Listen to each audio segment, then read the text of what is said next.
بص يا معلم، في نوعين من العادات. في عادات بتديك متعة لحظية تفرحك دقيقة ولا دقيقتين أو نص ساعة بالكتير، بس بتسيبك بعديها بإحباط وزعل على المدى الطويل. زي مثلا كده إن أنت تقعد تاكل شوكولاتة أو بيتزا، في ساعتها طبعا طعمها بيبقى حلو جدا، دماغك بتبقى في السما. بس بعد كام يوم بقى ولا كام شهر تلاقي جسمك تخن، تلاقيك بقيت تعبان على طول، الالتهابات زادت في جسمك، مفاصلك بقت توجعك، المتعه فضلت دقيقتين والوجع فضل معاك مده طويله. في بقى نوع تاني من العادات خالص، هو بيبقى متعب في الاول بس، يعني وجع لحظي في لحظتها، زي مثلا انك تروح الجيم وتشيل حديد، او تقول لا للبيتزا دي، ممكن توجعك شويه في ساعتها، بس على المدى الطويل بتلاقي نفسك احسن، اقوى، شكل جسمك احسن، صحتك بقت احسن. الوجع البسيط اللي حسيت بيه في دقيقتين ده، وجع الجيم وشيل الحديد، او ان انت تقول لا للبيتزا او الشوكولاته ولا اي حاجه من الحاجات ديت، اتحول على المدى الطويل لرضا جامد وطاقه واحساس ما فيهوش ندم. بص، عشان نبقى فاهمين، الوجع هيبقى موجود في كل الاوقات كده كده.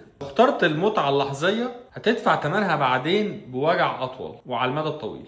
بس لو استحملت الوجع دلوقتي هتكسب راحه وقوه ورضا في المستقبل على المدى الطويل. فكده كده هتختار الوجع اللي يناسبك. هتختار انهي واحد؟ من رايي تبدا تشيل حديد دلوقتي، لان بعد مده طويله حتى الوجع اللحظي ده مش هتلاقيه موجود، هتتعود عليه وهيبقى بالنسبه لك حاجه مفيده وحاجه بتحبها، وعلى المدى الطويل هتكسب طبعا. فابدا شيل حديد دلوقتي.